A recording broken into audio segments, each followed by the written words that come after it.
I am going to go ahead and begin our program for today. Welcome. We respectfully acknowledge that statewide we are on the ancestral homelands of the indigenous nations that have inhabited these lands since time immemorial, including the Achin, Acapella Odom, Apache, Colorado River, Fort Mojave, Gila River, Havasupai, Hopi, Wallapai, Navajo, Paiute, Pima, Pipash, Wechan, Yaqui, and Yavapai peoples. Their traditional care and honoring of these lands allow us to be here today.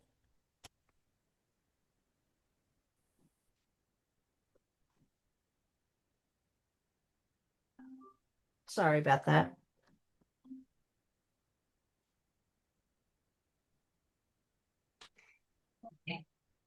Today we are honored to have two fabulous speakers, Adrian Fontes, who's our current Arizona Secretary of State, and Bill Meade, who's going to open your minds and eyes to fighting for a living wage. April 28th, next month, we'll have Jody Kodum from Alzheimer's Association with information that I thought I was all up on Alzheimer's. Nope, there's a lot to understand. And Dr. Elizabeth Jacobs, who is going to speak about vaccine or no vaccine and about the epidemics that we are currently in and facing more of because of lack of vaccinations.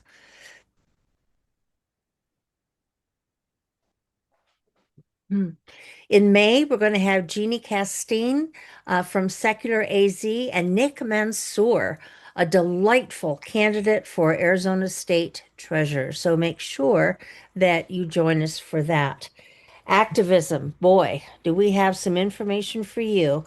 If you have not been taking part in resistance, please make sure that you are. There are lots of ways to do that. You can do everything in your slippers from your computer, or you can get out there and protest with the many rallies that are going on.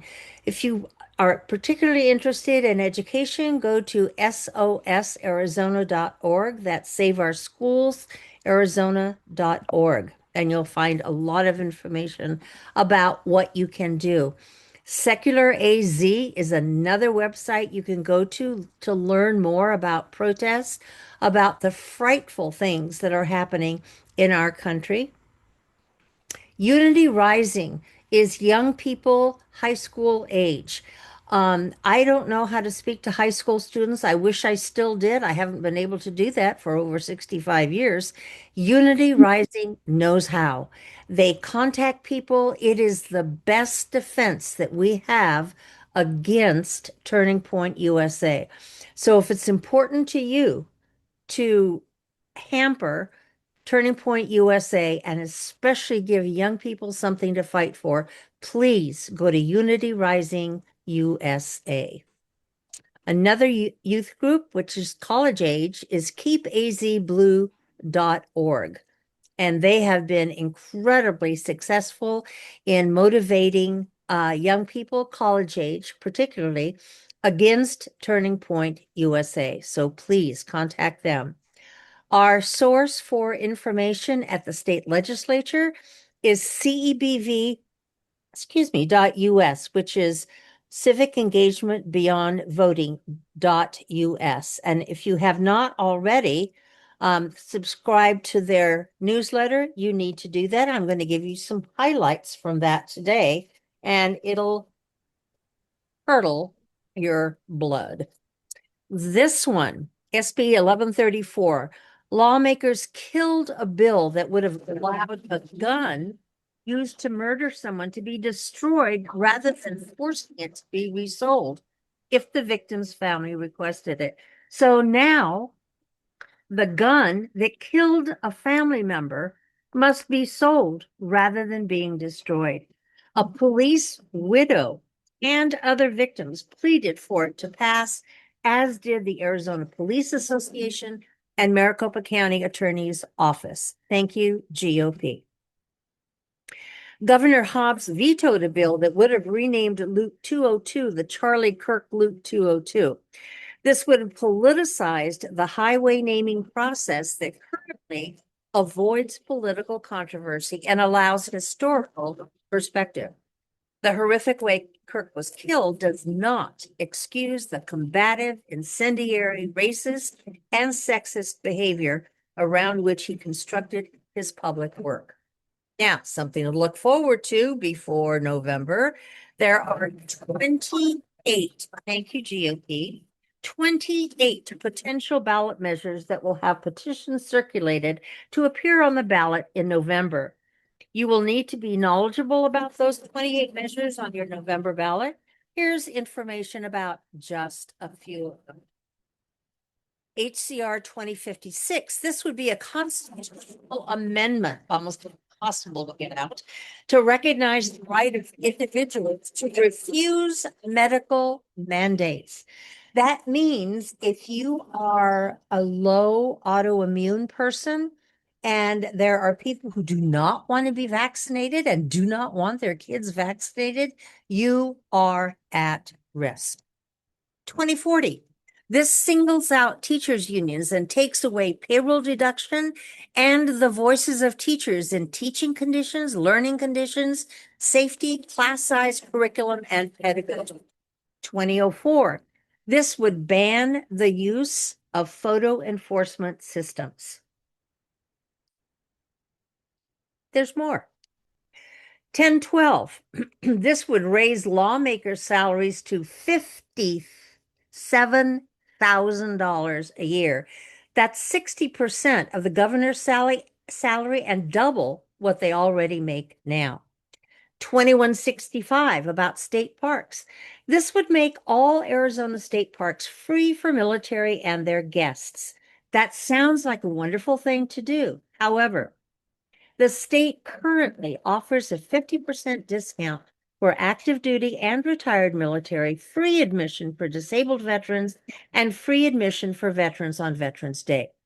The cost to the park system for mandating this much more expensive discount is unknown at present, but last year, the same legislature cut the state's parks budget by $1.6 million, over 10% of the agency's budget. 2416. This would take $20 million from the state general fund. That's $20 million away from education and roads for local border support. These costs are the federal government's responsibility, and our general fund is already overextended and not able to cover education and roads. 1519. This would increase the weight limit for off-highway vehicles from 2,500 to 3,500 pounds at the request of Polaris Industries, which is an off-road vehicle company. So this is a ballot measure that would satisfy one off-road vehicle company. The new weight they're asking is the weight of a light truck, not current off-highway vehicles. Excessive off-road travel in Arizona is already destroying pristine habitat. Heavier vehicles will do even more harm. HB 2446. This would require commercial truck drivers to be proficient in English. There's no definition of proficient. And I would challenge that there are American citizens who are not proficient in English. There is absolutely no correlation between English proficiency and accidents involving commercial truck drivers. In reality, it will lead to unfair targeting of Latinos by law enforcement. Nearly 1 in 5 truck drivers is Latino, making them indispensable to the industry. So please stay on top, do what you can to protest and to stay aware of what is going on. Now, our first speaker I am delighted and proud to introduce. His name is Bill Meade. Let me read you a little bit about Bill. It's amazing. Bill Meade is the founder of Fight for a Living Wage, a Scottsdale-based nonprofit to create a grassroots movement advocating for livable wages and affordable health care. Meade transitioned from a career as a power plant maintenance mechanic to spending 20 years in senior level positions with two of the world's leading financial service companies, Citicorp and American Express. Bill spent 3 years as general manager for the Benelux countries for American Express and was based in Amsterdam, where I was for 2 months. Like many others, Mr. Meade left to join the internet boom in the late 90s. He joined WebMiles as CEO in 1999, then was recruited away and joined StarTech as CEO. During his tenure as CEO of StarTech, he led the transition of the company from a supply chain management to a more diverse business process outsourcing company. Under Meade, the company achieved record revenues, profits, and earnings per share. In 2004, as CEO of StarTech, Meade was given the ALE Award by the Women's Vision Foundation of Colorado, awarded annually to the CEO demonstrating a commitment to women in the workplace. Meade witnessed firsthand the growing income gap, where CEO pay grew over 1,000% since the late 1970s, and typical worker pay remained stagnant. Meade's nonprofit, Fight for a Living Wage, focuses on tackling the economic nightmare of rising costs and stagnant wages in Arizona. His organization urges employers and policymakers to ensure full-time work provides a genuine, dignified living wage and access to affordable health care. Meade launched the organization to fight for his children and grandchildren, arguing that in the richest country in the world, hardworking individuals deserve to afford the necessities of life. Bill, thank you so much for being our speaker today. Well, thank you for that wonderful, kind introduction. That was very, very, very, very nice, Janie. Um, let's see if we can get rolling here on the presentation. I'm trying to get that off. All right. Um, there, can everyone see it? Yes? Okay. Yeah, thank you. It's a pleasure to be here today for the opportunity to present to the Blue Tuesday Forum and to talk about our mission at Fight for a Living Wage. I always start the presentation with the quote from Margaret Meade. Never doubt that a small group of thoughtful, committed citizens can change the world. Indeed, it's the only thing that ever has. Looks like I'm having trouble getting that slide to change. All right. One sec. Don't know why I can't get my slide to change. Try it again. Sorry. Thought we had this all taken care of. My fault, my bad. Not getting it. 1 second, excuse me. Share again. Okay.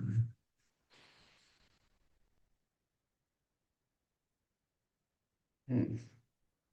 If you have the 4 arrows on the bottom right of your keyboard, try Yeah, that forward arrow and see if that works. No. Well, it's working there when we practiced it a minute ago. 1 second, let me try to get. Let's see. Try again here. All right.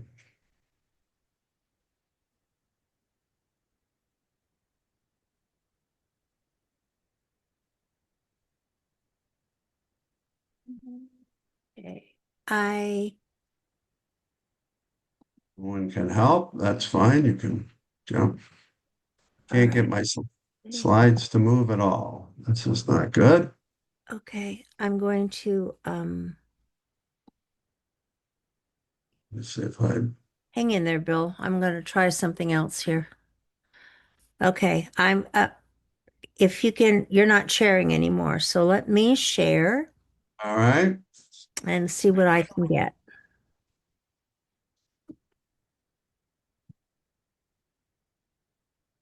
There we go. Um, boy, this is fun here. Okay. Oh, darn it. Sorry. No, We'll get this. let We'll me, get this, I swear. let me try again.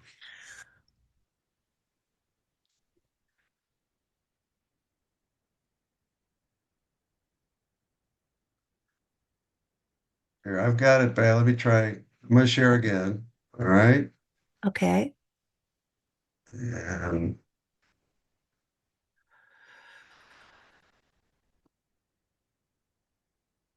can you see it now? Okay, here, can you see mine now? I've got your You got mine up? yeah, you should be able to see it. Susie, let me know if Bill's slideshow is showing.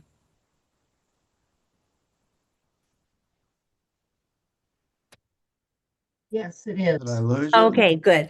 All right, go ahead, Bill, and I'll just advance slides when you tell me to. Okay. All right.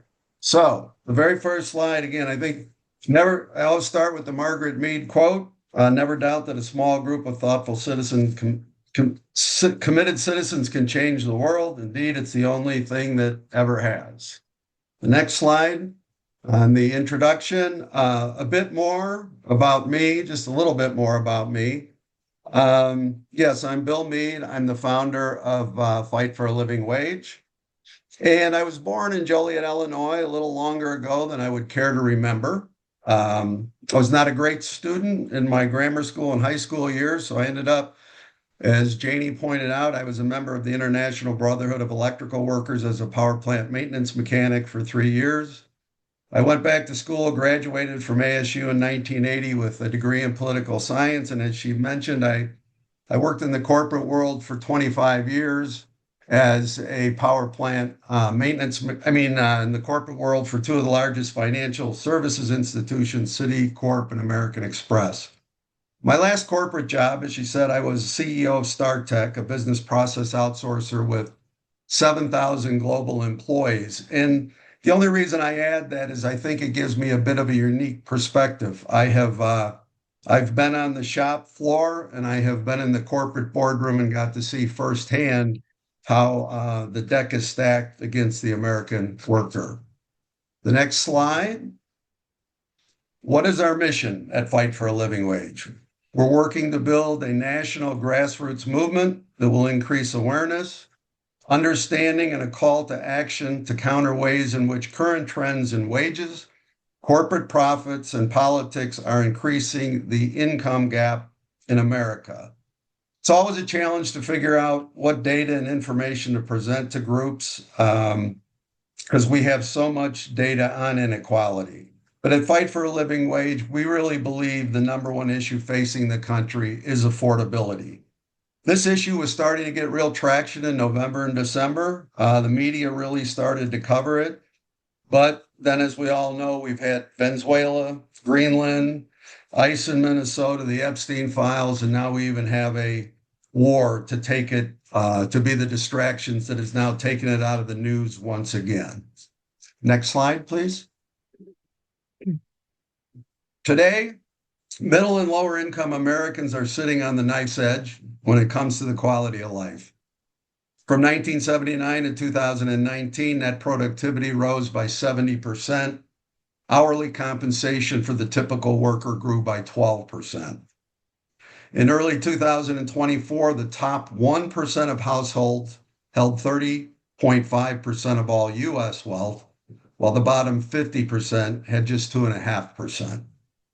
The wealthiest 1% owned nearly 50% of the stock market in 2025, while the bottom half own 1.1%. When President Trump says he only measures things by how well the markets are going, I think we know who he's really talking to. The American dream is vanishing for younger Americans, and particularly the millennials and the Gen Zs.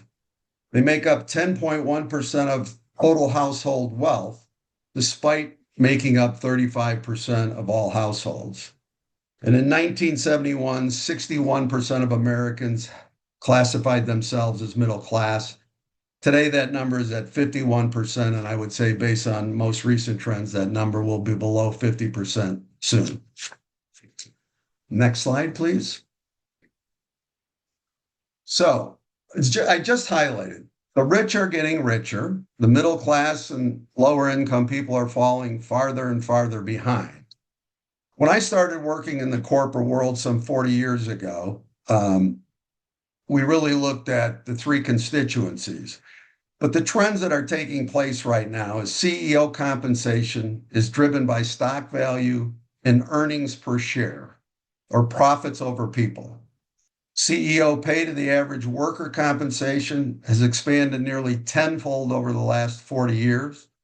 The ratio was 31 to 1 in 78, and it peaked at 408 to 1 in 2021.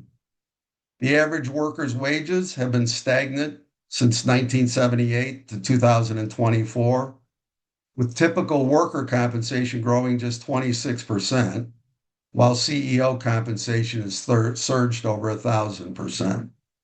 A few weeks back, I presented to a retired teachers group, and just for curiosity, I looked at the national level of real wage growth the past 15 years for teachers, and adjusted for inflation, it's only been 1.5%. You'll see on the chart, it says customer, employee, and shareholder. Previous slide. When I started working in the corporate world at American Express, senior managers were measured on how well we did against our goals with the customer, the employee, and the shareholder. 25% of my evaluation was my customer goals, 25% was the employee, 50% was the shareholder. When I became CEO of a public company, I got evaluated 0% for the customer, 0% for the employee, and 100% of my compensation, or how I was bonused, was based on how well we did against the shareholder objectives. So if a CEO and a C-level executive is only compensated on shareholder value and earnings per share, the levers a CEO has available to achieve the results can only come from two other places. You have to take away from the customer, or you have to take away from the employee. And I think, as we've all seen, if you show up, on the customer side, the degradation of customer service is rampant. 18 to 20-minute hold times. Now we talk to bots for customer service. On the employee side, it's all taking place through reduced benefits, the elimination of pension plans, and the advent of contract workers. So what is the end result? The end result is a reinforcement of profits over people. Now the next slide. Thank you. So what is a living wage? A living wage is what one full-time worker must earn on an hourly basis to help cover the cost of their family's basic needs where they live while still being self-sufficient. And you'll see on the right-hand side, I've listed the key components that make up a living wage. And I just want to show you some trends over the last 10 years. In housing, the median price of a home in the U.S. is up 77%. Healthcare premiums are up 52%. Food for a family of four is up 37%. Childcare in a major metropolitan area in the United States is now over $13,000 per child, and the national average is $9,000 per child. Cost of buying a new car is up 60%, and the phone and internet is up 11%, which we all must have. And that number doesn't even include the streaming services now that we all must pay for quality TV that used to be free. So I'd ask you after, today, when you get off, please go to our website at Fight for a Living Wage, and you'll see an About tab in the upper right-hand corner. And if you click on it, you'll find a lot more statistics that are available to you about the so-called richest country in the world and how we stack up against the other major developed countries with respect to covering the basic needs of our citizens. And I think you'll see bluntly that we suck. Next slide, please. If you leave here today with only one takeaway, what I hope it'll be is your understanding of what a living wage is and be able to explain that to your family and friends and the difference between a living wage and the minimum wage. The federal minimum wage is the lowest hourly pay rate that employees are legally required to pay non-exempt workers in the United States. The last time the federal minimum wage was increased was in July of 2009, when it was increased to $7.25. A full-time worker today, if they were earning $7.25, would make $15,080, or 4% less than the national poverty rate number of 15,650. If the federal minimum wage had kept pace with worker productivity, the average worker today would earn between $23 and $26 an hour. So our elected policymakers really have abandoned the minimum wage and made the discussion of it irrelevant. I know in the promo piece for this session today, it talked about we should focus not just on the $15 minimum wage, and we shouldn't. In fact, at Fight for a Living Wage, we believe the minimum wage is really irrelevant. There are great groups like Fight for 15 and U.S. Fair Wage that have done a tremendous job over the last few years to get a lot of the focus to increase the minimum wage to $15. But in any major metropolitan area in the United States, $15 doesn't cut it. And oftentimes a minimum wage comes without the other key benefits that should go along with it. So our elected officials have really made affordability the number one issue by making the minimum wage irrelevant. Next slide, please.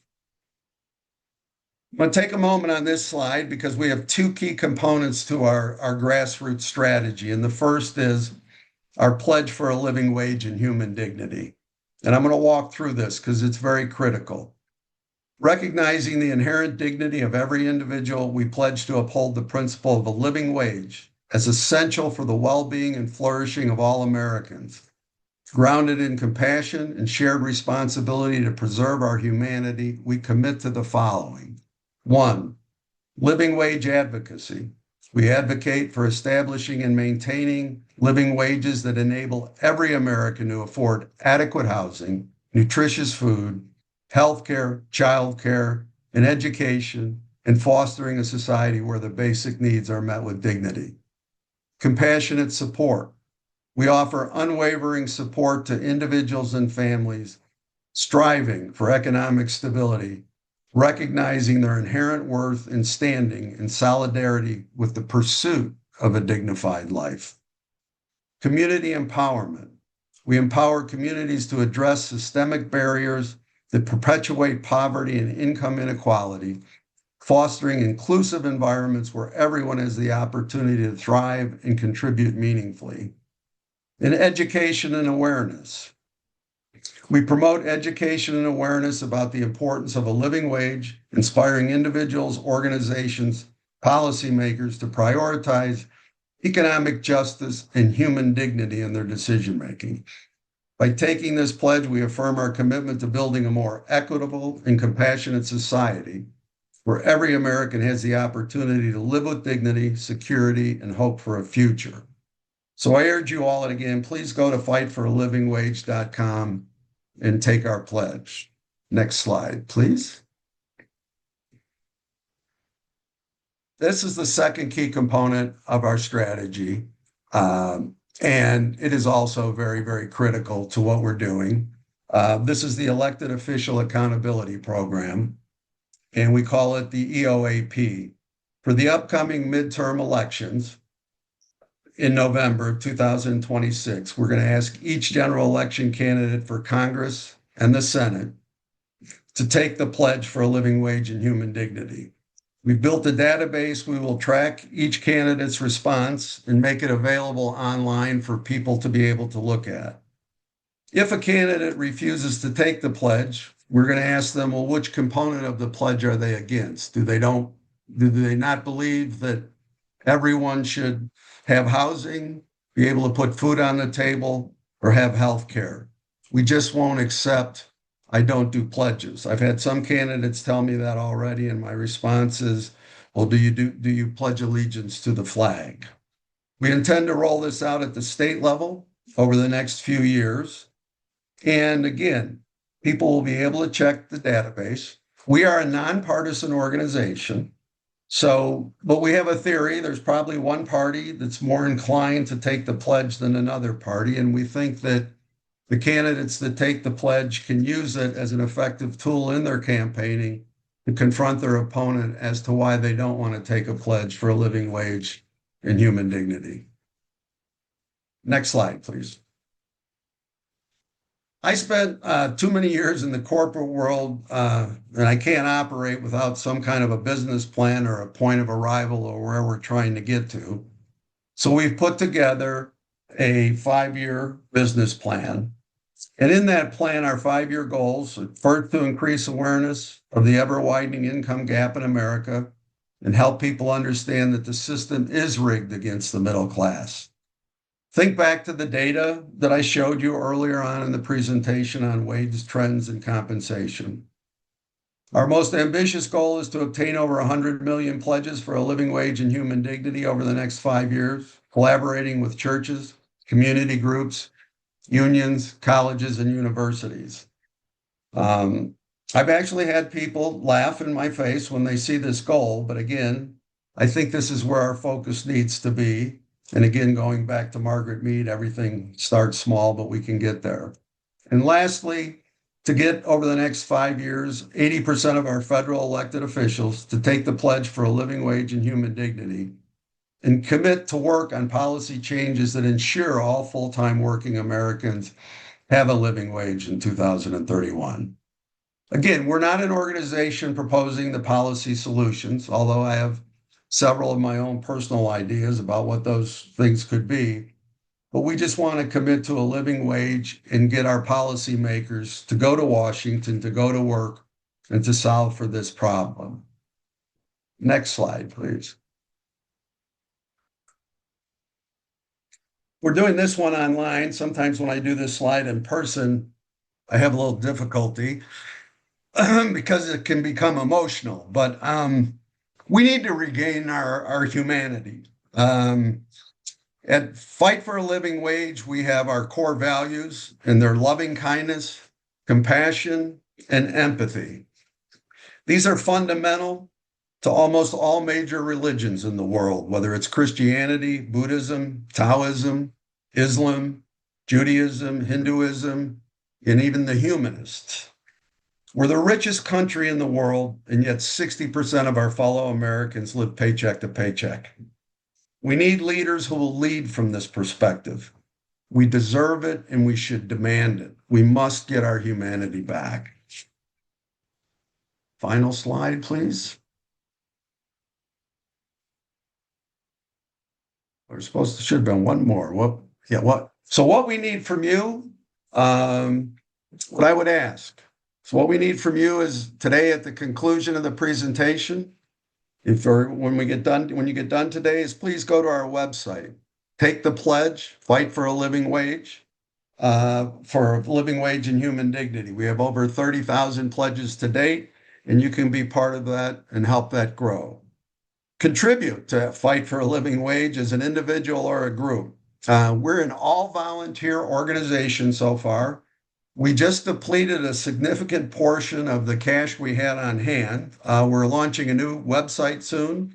We have the EOAP database we built, and we're enhancing our social media strategy, which is so critical in today's world. So even $5 helps. And then sign up for our newsletter. You can do that on our site too.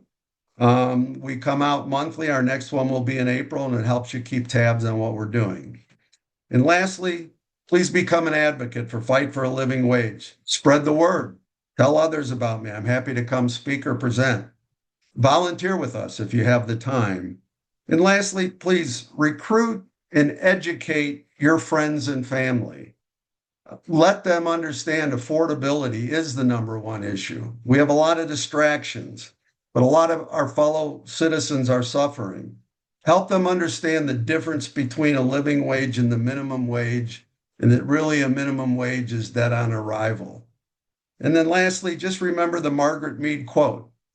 All major successful social change in this country started with a small group of dedicated citizens. If you go back to the unions at the beginning of the 20th century, the civil rights movement in the 50s and 60s, women's rights in the 60s and 70s, LGBTQ rights from the 80s, 90s, and on to today, let affordability please be the next major grassroots effort. And I thank you for the time today, and please join us. And if there's any time left for questions, I'm happy to take a few. Um, Thank you again, Bill. I do want to say a couple of things in support. I mean, I was so excited about your speaking today because I consider myself part of the top few percent of people who are politically aware. I was not so committed to making a difference between minimum wage and living wage. That is so important. And I think when you ask people, when you ask politicians, when you ask us, non-political, non-politician people, to take the pledge, it's a symbol of awareness.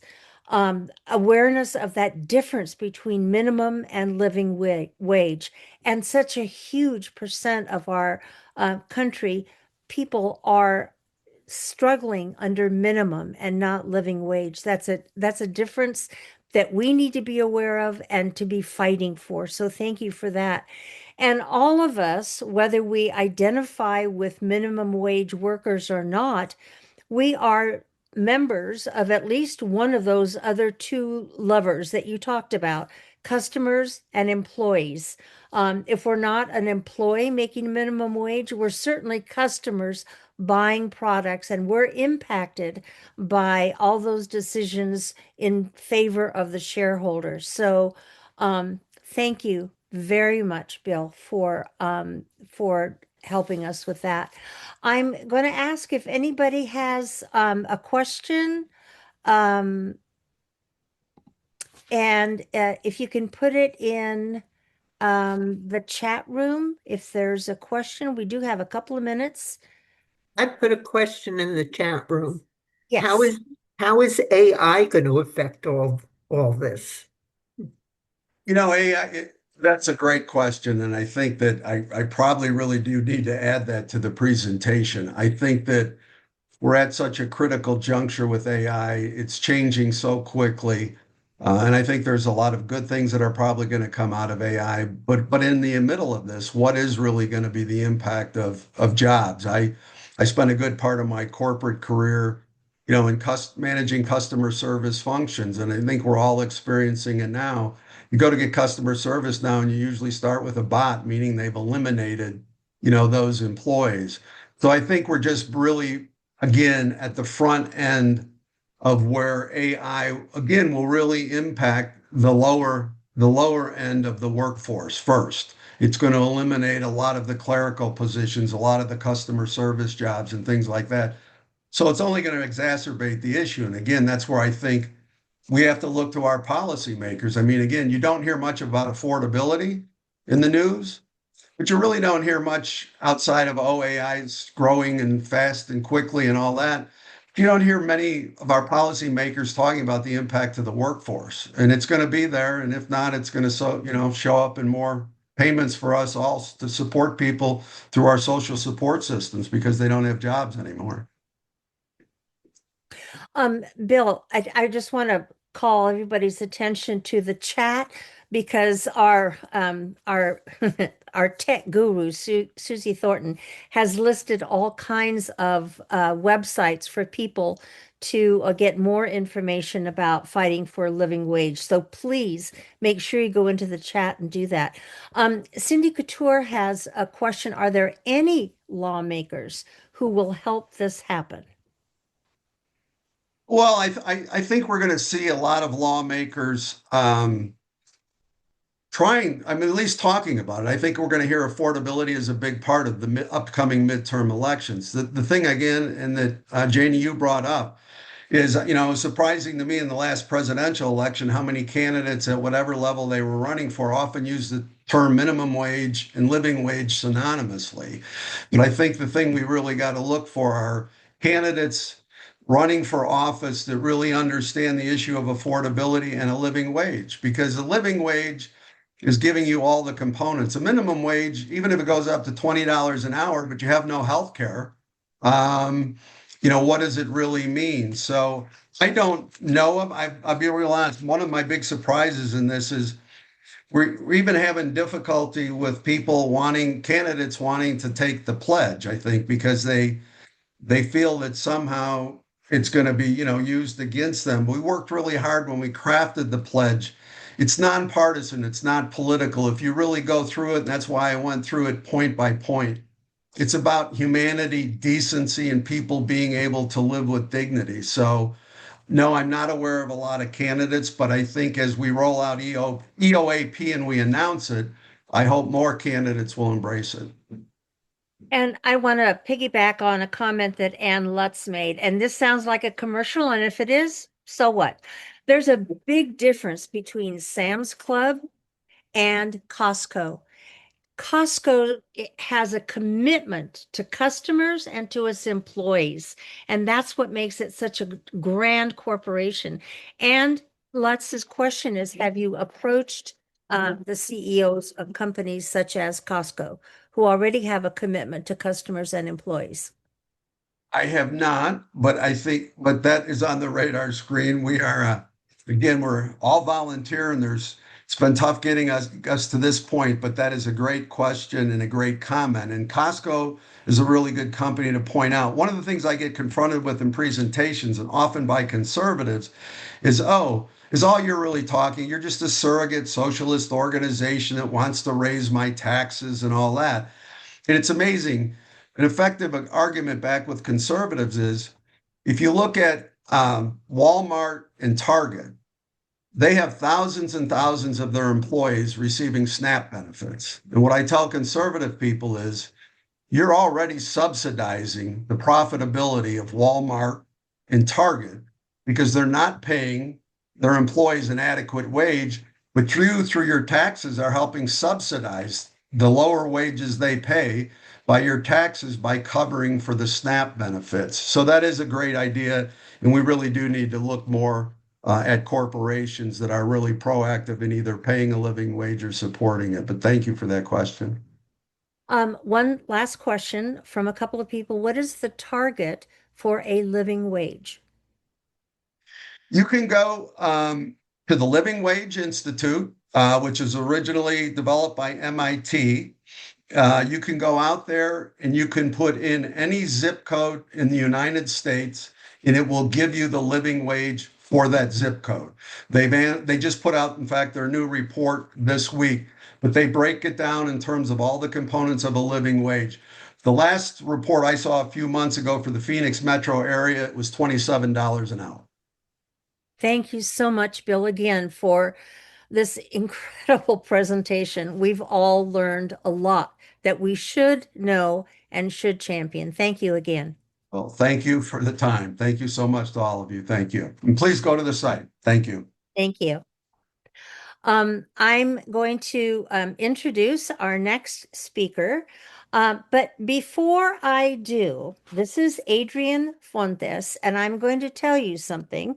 First of all, Ellen Shama and I are having a fundraiser for Adrian. I will show the slide again at the end. You can go to Act Blue. You can go to his website. Today, during the Blue Tuesday Forum, I will match any contributions to Adrian Fontes' campaign up to $500. I will match that. And I will tell you, I'm on a fixed income and I give as much as I possibly can to Adrian every month. That means I am on a tight budget and there are many things that I cannot buy, but I am committed to this. If we do not elect Adrian Fontes as our Secretary of State and champion of democracy, it doesn't matter who else we elect because they will be absolutely helpless if we do not have democracy and the right to vote and elect people we want. So the number one person on your support and donation should be Adrian Fontes. And today I will match any contributions up to $500. Now, let me introduce you to this person who really needs no introduction. As a former Marine, father of three daughters, an attorney, and an elections administrator, Adrian has spent his whole career fighting for justice and democracy. Public service is in Adrian's DNA. Growing up in the border town of Nogales, he was surrounded by exemplary role models. Adrian's grandfather, Florentino Tino Fontes, became a U.S. citizen after serving in World War II. And after taking on several jobs to help his own six children graduate from college, Tino Fontes became the mayor of Nogales, Arizona. Inspired by his grandfather's service, Adrian enlisted in the United States Marine Corps, where he was on active duty from 1992 to 1996, earning a nomination for a meritorious commission. Serving his country taught him the importance of dedication, discipline, and sacrifice to fight for the American dream. After being honorably discharged from the United States Marine Corps, Adrian returned to receive his bachelor's degree from ASU before continuing to the Stern College of Law at the University of Denver. Upon graduating from law school, Adrian spent his career advocating for justice and fighting for the vulnerable and disadvantaged as a prosecutor in Colorado, Maricopa County, and the Arizona Attorney General's office. In 2016, after witnessing shameful voter suppression tactics and 6-hour lines at the polls, Adrian decided to run for Maricopa County Recorder. Adrian won, becoming the first Democrat to hold the recorder's office in 50 years and the first ever Latino to hold an office in Arizona's largest county. As recorder, Adrian revolutionized a broken, outdated, and unjust voting system by making elections more accessible and more secure than ever before. From day one, he immediately got to work professionalizing the operation and implementing a comprehensive plan in advance of Election Day, securing polling locations, recruiting and training poll workers, and educating voters on where, when, and how to vote. Even amid the COVID-19 pandemic and the violent insurrections at both the Maricopa Recorder's office and at our nation's capital, Adrian's administration set up an elections infrastructure that led to record voter turnout, record voter turnout in 2020. Adrian worked with political and community organizations across the political spectrum to increase registered voters by 500,000 people, making Maricopa County the second largest voting jurisdiction in the country. At a time when anti-democratic forces are undermining the right to vote, fueling conspiracy theories, and undermining the public's faith in our electoral process, Arizona's democratic processes are being defended by Secretary of State Adrian Fontes. Now, join me in wildly celebrating three important events. Number one, on April 3rd, 1970, Adrian Fontes was born in Nogales, Arizona. Friday is his birthday. Happy birthday. Number two, on May 27th, 2025, Adrian married Nicole and brought his number of children up from 3 to 5. She has incredible taste in men. Number three, on November 3rd, 2026, democracy will continue to be defended by its greatest champion because Adrian Fontes will be reelected as Arizona's Secretary of State. Adrian, thank you so much for coming today. Your introduction. Thank you. Thank you, everybody. And it, What an awesome, like I'm for once and forever, I'm speechless. I don't know how, like, what a great intro. And I know it's heartfelt, Janie. Thank you so much. And thank you, Blue Tuesday. You guys are the best. I mean, I am a big fan of so many of you, and I wish I could give hugs all around, but it's just nice to be with you, at least in this way. Let me just I'm not going to do a bunch of introductory stuff because I think that was pretty thorough. But let me run through a couple of things that are happening at the office and on the campaign side of things. And then I think, open it up to questions, Janie, if that's okay with you, because I don't want to do a lot of lecturing, particularly with this crowd.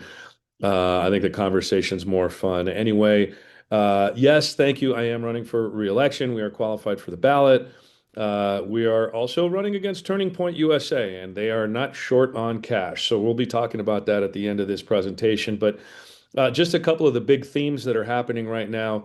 I'm the first secretary since well before Ken Bennett to have actually made the elections procedures manual happen in two consecutive cycles as required by law. So we've got that feather in our cap. I am the first secretary to actually digitize all of our business services records, which is a big deal. But I'm also really excited about what my staff has done in a lot of other areas. We took the ballot tracking system that I brought into Maricopa County when I was the recorder. I took it down to Pima County when I was the chief deputy down in Tucson, and it is now statewide. Any voter in Arizona who gets their ballot in the mail can track that ballot via email or text, just like Maricopa County's voters have done. And that's a really important accountability and transparency feature. We've also done a couple of really important things. We've figured out how to get the county's portion of the statewide voter registration system paid for by the state. So each of the counties used to have to pay to maintain the statewide voter registration system, but it's a state system.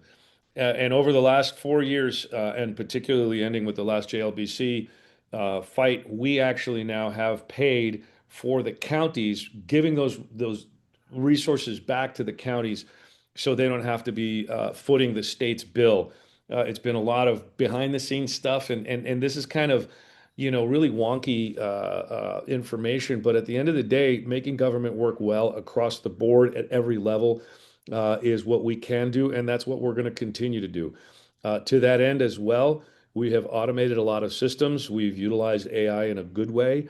For example, in 2024, the Secretary of State's office employed an AI agent, which we were happy to do to get voters basic information. And that agent in that cycle answered 650,000 phone calls. Now, think about that. 650,000 times that robot picked up the phone and almost every single time answered basic questions like, where do I vote? How, where can I get my ballot? Who do I call for this, that, or the other? And imagine if my staff had to take care of all of those calls, we would have never gotten to them. It would have been long waiting lines on the phones, and that's a problem. So the history of my time in this office has been pro voter, that's number one. Pro county election administrator, they're the folks where the rubber meets the road, getting them the resources that they need, and really trying to protect the entire system and the processes that are involved therein from the constant and relentless attacks that we've been receiving. And some of those attacks have manifested themselves in really interesting ways, like the attack against your privacy. Last June, the Department of Justice insisted that we turn over the sensitive part of your voter rolls. Well, we told them no. They asked again. We told them no. They asked again. And then after I said they could pound sand, they sued me. And I'm like, okay, that's fine. That lawsuit is still pending. But here's the sneaky thing these sons of guns did. They went and impaneled a grand jury alleging some kind of weird criminality. And they've obtained from the Senate president all of the records from the 2020 Cyber Ninja quote unquote audit. Now, we're not still 100% sure whether or not your personal identifying information that we're protecting in this lawsuit over here was included in that 2020 data over there. So we're trying to figure this out, working directly with Attorney General Chris Mays. May the Lord protect her. She is an amazing public servant, and I love working with her. So we're working together to try to figure this out. And if we find out that there was an end around, that they did this grand jury stuff to get away from the judge and this pending litigation that they've lost in many other states, Warren Peterson's going to have some problems because he should have never released that data, particularly if he did so in an unredacted form. That would actually violate the law. But it's a little scarier too, because a lot of folks are like, well, why do they want that stuff? Well, a recent story that came out of The Intercept kind of put the pieces together, and it was something that I had suspected for some time, but I was unfortunately not able to connect the dots as well as those journalists did.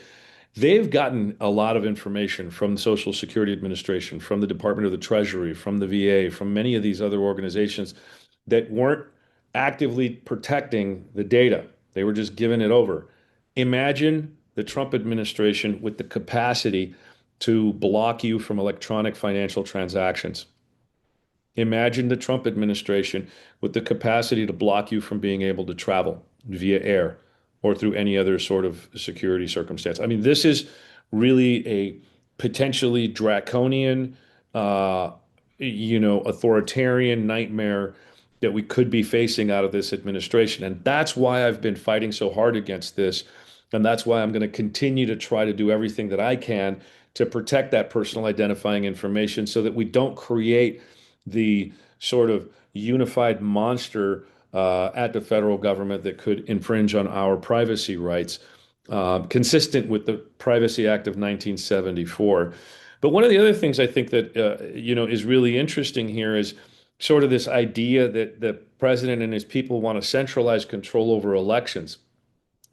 The fact that American elections are disjointed and that the states run their own elections is an amazing security feature. And I think a lot of people don't recognize that because you might be able to kind of monkey around in one state or another state, but all in all, the idea of compromising the entire electorate is an impossibility under the rubric that we exist under now, under the current model and the current rules. But if you centralize everything under one federal authority, not only are you violating the Constitution, but you're opening up a channel of vulnerability that doesn't exist today. And that to me is a real security concern. And since my time in the Marine Corps, when I was a classified materials controller, we have to maintain the security in our system. So that's also a very important thing that we've been working towards. Now, we've got a lot of things down the road that we're looking at, and hopefully in our second term, we're going to be able to move in those directions. I'm going to warn you, I'm going to open it up for questions in a couple minutes here, but let me just talk about where we're at for this election right now and why it's so important that we get the support that we need from you today. Here's a little peek behind the curtain for those of you who kind of don't always pay close attention to the way these things work. We're running in a national race, and that means that people across the country are going to be looking at races like mine, other Secretary of State races, some Attorney General races, things of this nature. There's a lot of democracy folks and there's a lot of money folks out there in the world that are looking at where they want to put their money and who they think are going to be successful. The number of donors that we have and the number of dollars that we have by midnight tonight is going to come out in the report that we publish in a couple of weeks. That is going to be a critical decision-making point for a lot of the national organizations that are looking at who they want to support. They want to support folks who their local voters are supporting and who their local voters are supporting with money. And that's really just the way it works. And so by contributing to our campaign, by going to electfontes.com, which is a link that's in the chat right now, what you're doing is you're telling people across the country who control these buckets of money and these democracy organizations, these anti-corruption organizations and the like, you're telling them that you believe in this candidate, in this race, and you want to keep, for example, Turning Point away from stealing this office from the voters. That you don't want Alex Collison to be your Secretary of State. He was one of the Kraken lawyers, by the way, that Sidney Powell had hired, and has been not only sanctioned by the Arizona Supreme Court, but disciplined by the state bar for lying about our elections.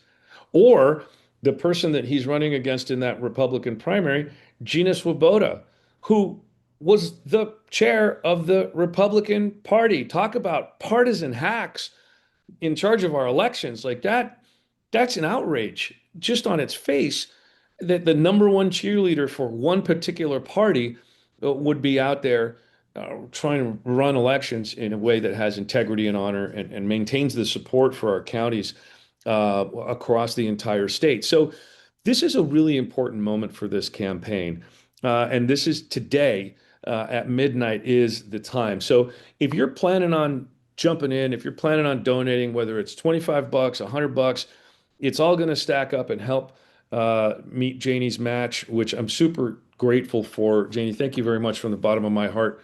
Today's the day to do it. Now, I'm going to go ahead and open it up for questions because I know there's a lot of folks that want to have that conversation. I think I'm going to let the good Dr. Heydrich moderate this conversation, and I'm with you.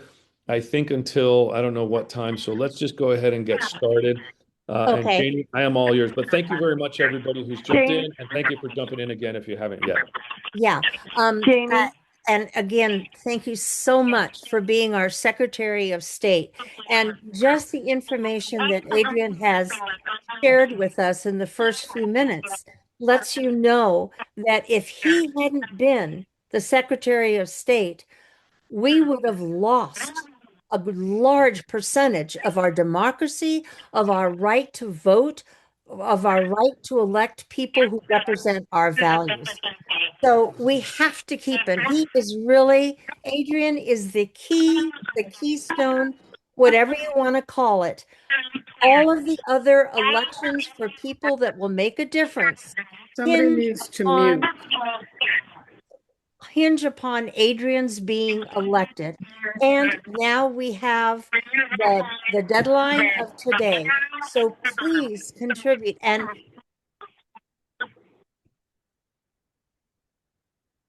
Janie, you muted yourself. I'm not muted. Can someone send me the link to donate today to Adrian? I'm sorry, it is in the chat. It's already But been, I have, pardon me? Janie, I could not get on, so I went to the phone. So this is Oh. Sandra Bondi, so I need it sent to me. I pledged $54. Oh, wonderful. Susie, I'm moderating, so Susie will get back to you, Sandy, and thank you so much. Okay. Thank you. Susie, you've been voluntold. I have a question. Ellen, go ahead. What's going on with this independent party? I'm totally confused by that whole mess. I knew someone was going to ask. Thanks for bringing it right out of the gate. Okay, quick primer on where we're at with that whole thing. So, as you all know, the No Labels Party created itself about 2 years ago, maybe a little bit more than that. And that is Arizona is very permissive when it comes to creating political parties. It doesn't take much. They did it, and they did it with the intention of only running a presidential candidate in 2024. Okay, that fell through because whatever. Then a new set of leadership came and took over the No Labels Party. And they said, hey, we want to change the name of our party. And they came to my office and they said, listen, we've gone through all of our internal processes. We've followed our bylaws, blah, blah, blah, whatever. We want to change our name from the No Labels Party in Arizona to the Arizona Independent Party. Now, understand, the national parties are national parties. They do not control the state parties. State parties and national parties are only affiliated with another. They don't have to follow each other's rules. Okay, so let's make sure that we know that. So Arizona's No Labels Party came to me and said, we have followed all of our rules. We want our name to now be the Arizona Independent Party. And so what I did was, as basically the filing officer, I looked to the statutes and I said, this is not contemplated in Arizona law.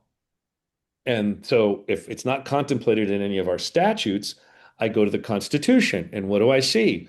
The freedom to petition for the redress of grievances, the freedom to assemble, and the freedom of speech. And you combine that together without any other restrictions, they get to change their name because they asked. But unlike other states, as the secretary, I had no guidance whatsoever in statute, either to stop them, to prevent voter confusion, to make sure that the name didn't do whatever else. A lot of other states have these restrictions that the secretary has to follow when exercising sort of this power of categorizing people, I guess, whatever.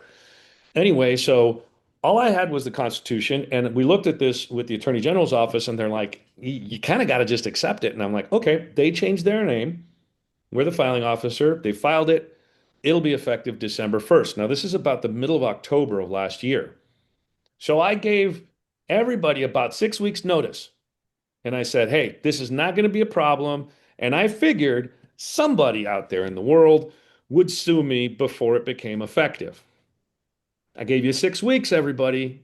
Clean Elections Commission, Arizona Democratic Party, Arizona Republican Party, the Libertarians, whoever. Nobody took me up on it. Nobody sued us before it became effective. So it became effective.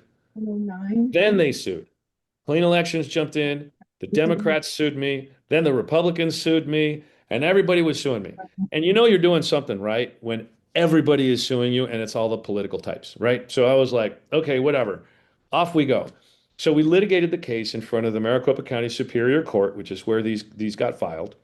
And the Superior Court judge said, hey, Mr. Secretary, you didn't have the authority to change the name.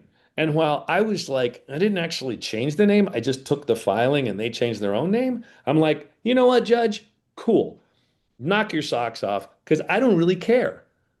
I've got a whole bunch of other people that are depending on me to get something on the books so we can run the election because that's what's most important to me.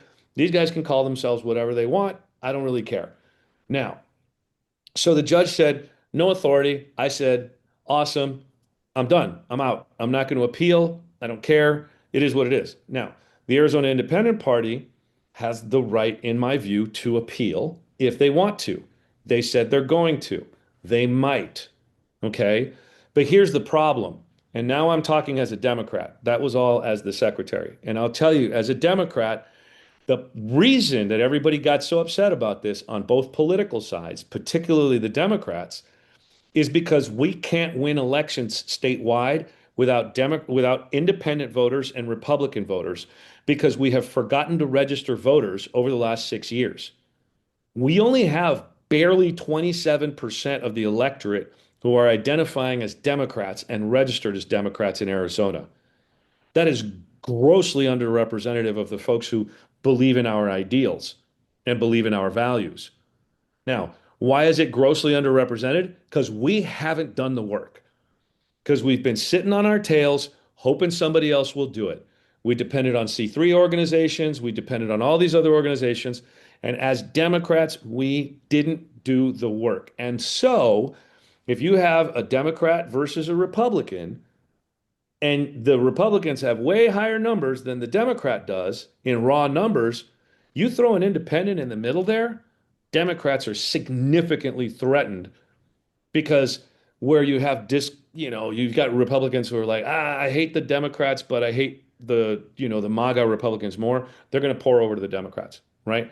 So the Democratic Party has not kept up with registration, and now we get threatened by a third party that might be legitimate or call itself independent. That's why the Democrats hated it so much. And in some races where the Republicans are seeing that opposite tilt of the numbers, they got upset too. That's why they sued. These lawsuits were motivated by political outcome threats. I mean, it's just that simple, right? And I'm probably the only person in the state that'll just flat out say that. And I was worried when I said, yeah, you've got 6 weeks to do this. Look, if an independent named independent, jumped into the Secretary of State's race, I'm a statewide Democrat. I only have 27% of the electorate identifying as Democrats. What if a bunch of voters who are not identifying with the parties say, screw the Republicans, screw the Democrats, I'm voting for the independent? What does that do to my chances? It drops them. So anybody who's talking about this and saying Fontes only makes decisions based on his own politics, I will be kind and I'll say they're full of shit because I don't make decisions like that. I make decisions based on what the law says, based on what the Constitution provides, and where we're looking at the principles of fairness for the voters first. And in this case, it was those no labels party voters. They and their leadership decided to change their name. So that's what I did. Now, you don't have to agree with what I did. The judge didn't, which is fine. But that's how I make my decisions. And I think that's one of the reasons why I've gotten so much support from people, including kind of behind the scenes, a lot of Republicans, because they know that I'm going to give them a fair shake. I may disagree with them, but I'm going to give them a fair shake. And that's the only thing that anybody wants out of our electoral systems is a fair shot. Now, Trump and his people want to cheat. They don't want a fair shot. They just want to win at any cost. Fine. But most people, most reasonable Republicans, independents, and Democrats and other parties, they just want a fair shot, and that's what I'm supposed to be providing. So I hope that answers the question, Alan. It Kind of a does, long way to get there. but where does it stand now? Well, those folks are now no labels party, and if and any of the petitions they had under um, Arizona Independent Party, they still count towards no labels. Those folks are still going to be on the ballot, but they will be on the ballot as no labels candidates unless the appellate court overturns the trial court, which is possible.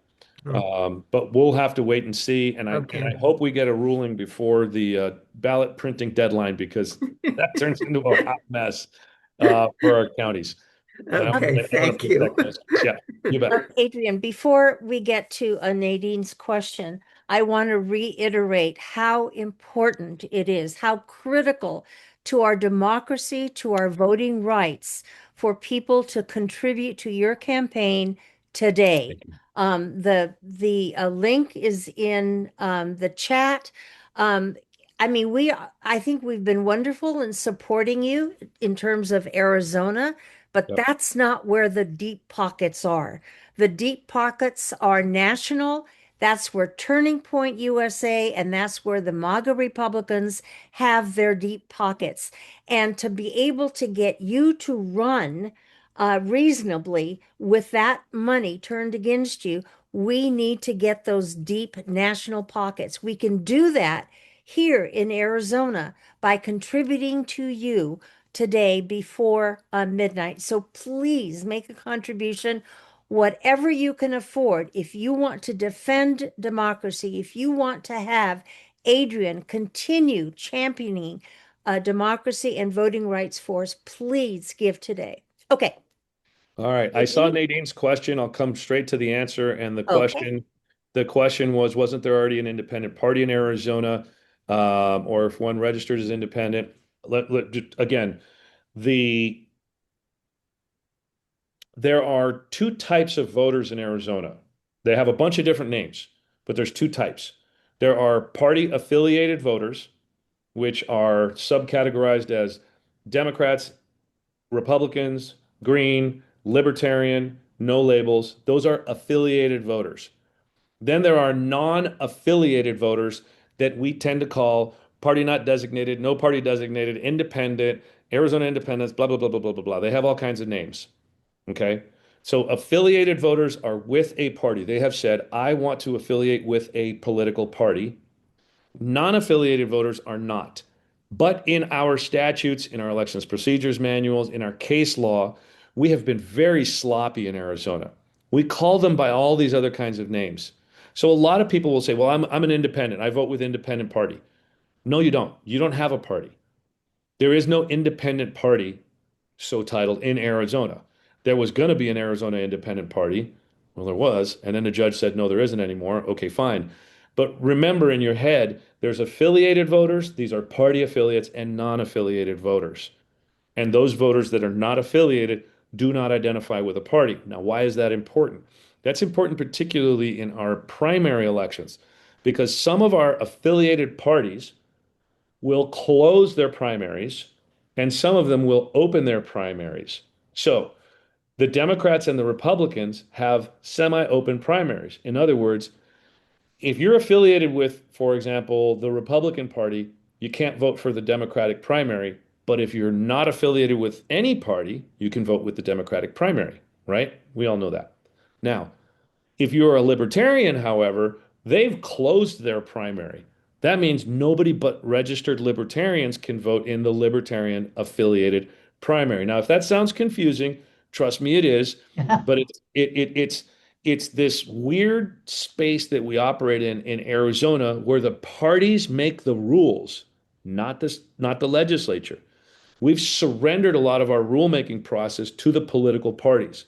And that's why there's such a big movement for like open primaries and all of this other stuff in the state that we hear about, because people who are not affiliated with any political party are like, the political parties have all the power.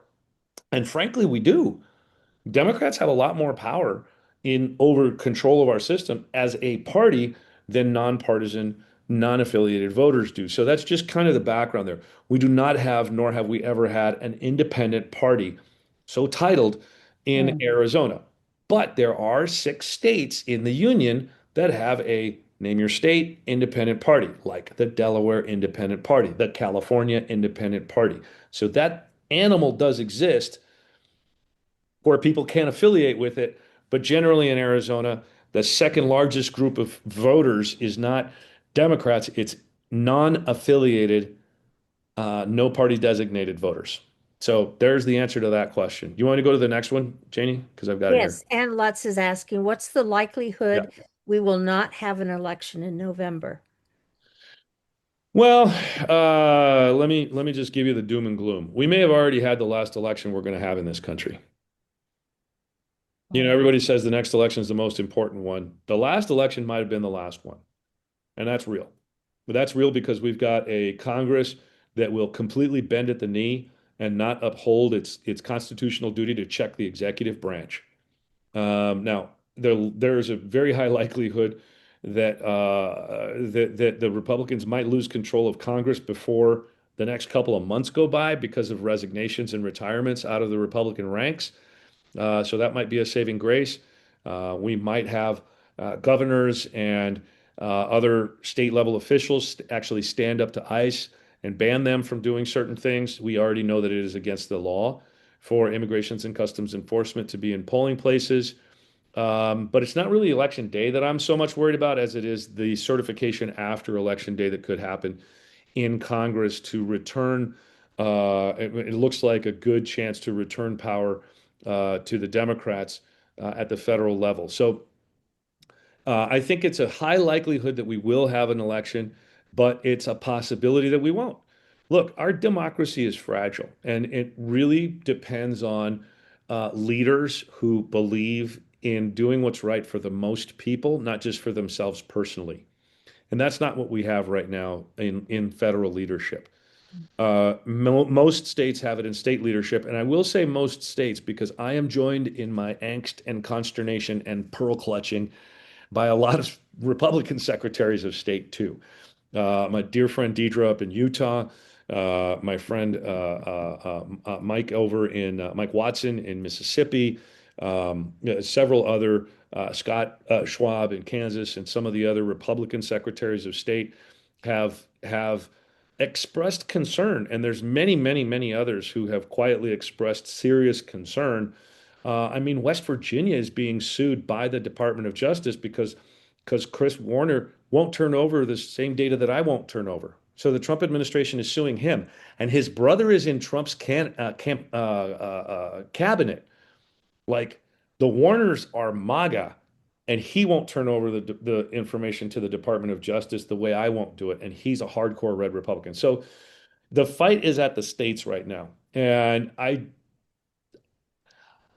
I'm still fighting this fight because I believe in us. I believe in the American people. I believe that, given the literally 10 million plus people who marched yesterday or the day before or whenever the No Kings was, um, given our recent iteration of the Boston Tea Party. I mean, look, what happened to the Boston Tea Party? A bunch of folks went and threw a bunch of tea in the harbor to check some people who were in power and to tell them you're not in power anymore.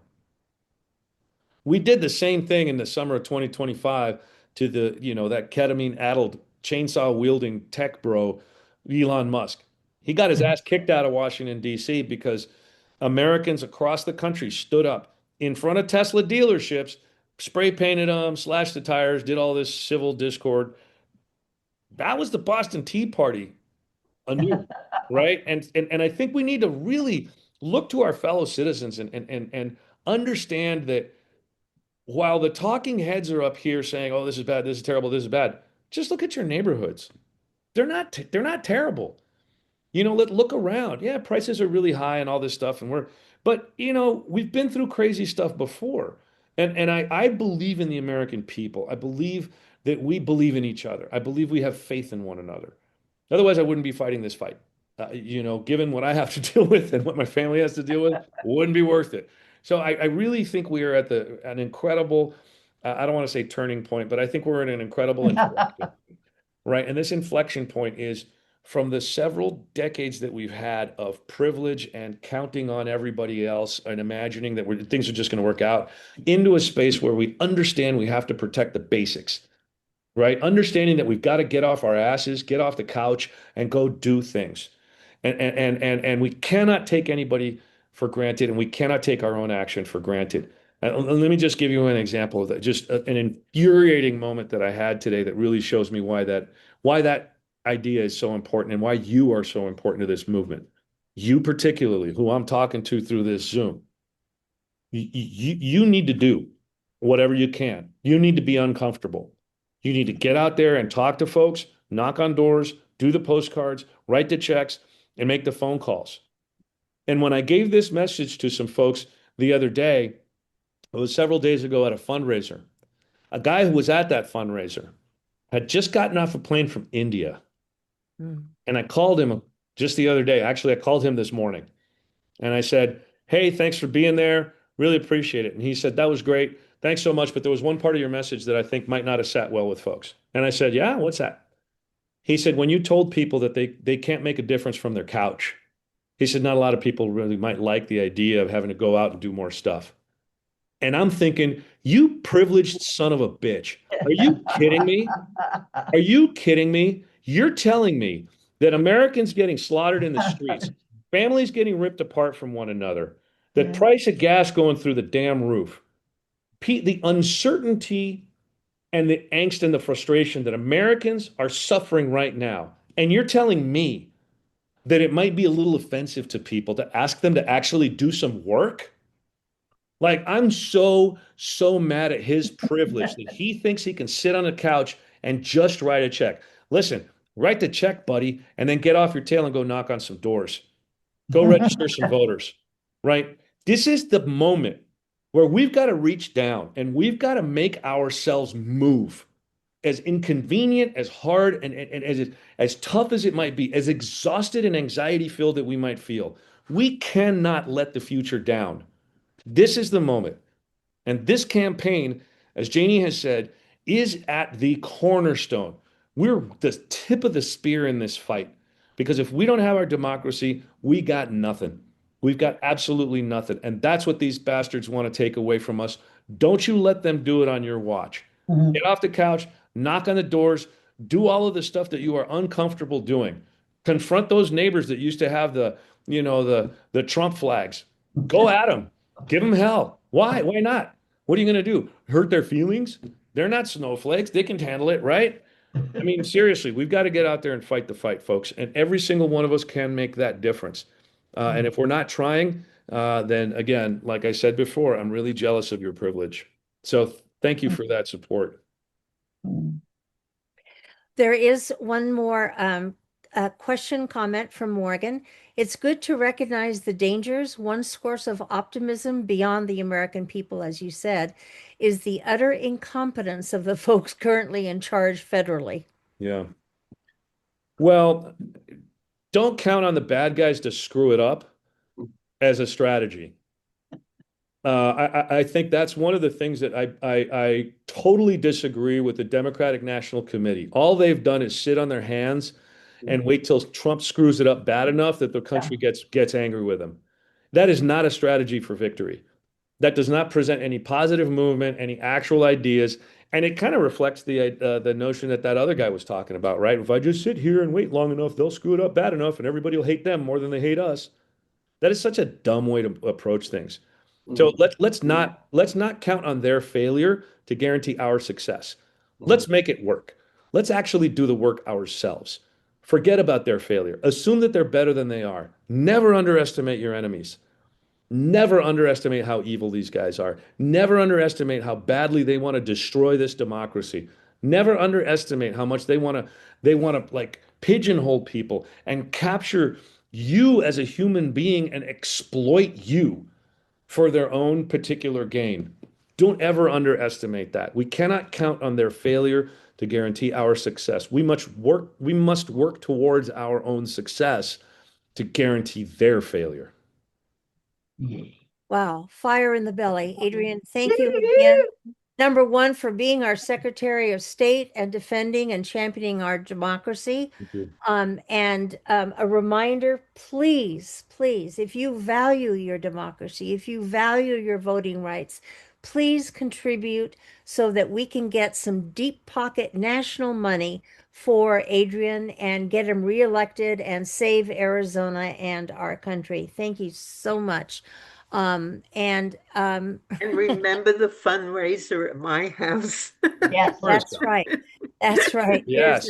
Yes. There's And a fundraiser coming. and it's going to be fully catered by Taqueria Mi Casita, which is a Mexican restaurant, and he is committed to getting Adrian reelected. Thank you all Delicious. so much for being with us today, Adrian, Bill, me, everyone who was here Bless with, you, Adrian. Thank you. Thank you, everybody. Love you guys. and Take keep care. giving. Whatever's given Yay. today till midnight, I am matching. So please give. Thank you. Thanks, everybody.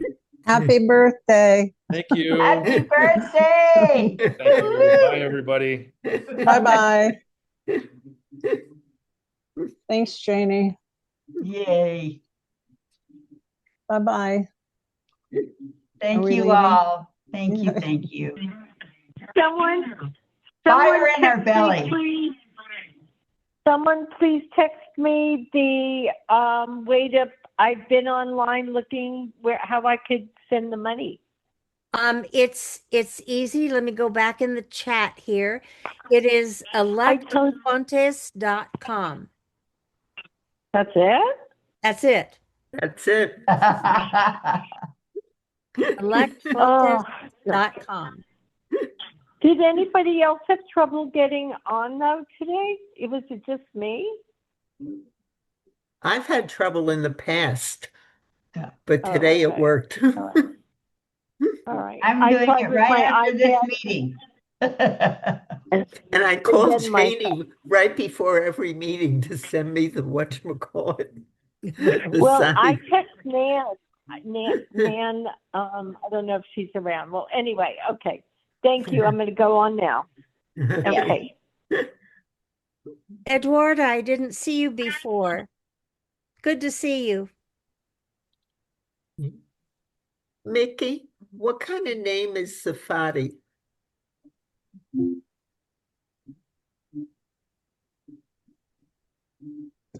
Oh, it's Syrian. Okay, my husband's Syrian. We're Jewish, but he's Syrian. It's Syrian Jew. Oh, Yeah. well, my husband was Druze. Okay. Right. So it's a common name. Nikki. Yeah. Likewise. Well, I've been to that when we used to meet in person. I used to go all the time. Yeah. I'm sorry, will we ever get to meet again? Here, where's my video thing? There I am. Sorry. We'll come to the Adrian Fontes election. Yeah, yeah, put it down. We'll go. Yeah. And we'll all get to see each other. Good. Well, we've been to his birthday parties and different events, Yeah. so Yeah. it'll be good to go. Bless Thank you for hosting this, Janie. Yes, Thank thank you you. It was part fantastic. of it. Mhm. See y'all next month, Yeah.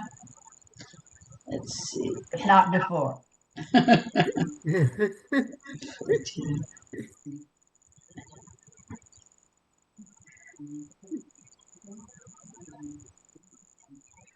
Bye, everybody. Bye-bye. Bye, sweetie. Be well. Soon. You too.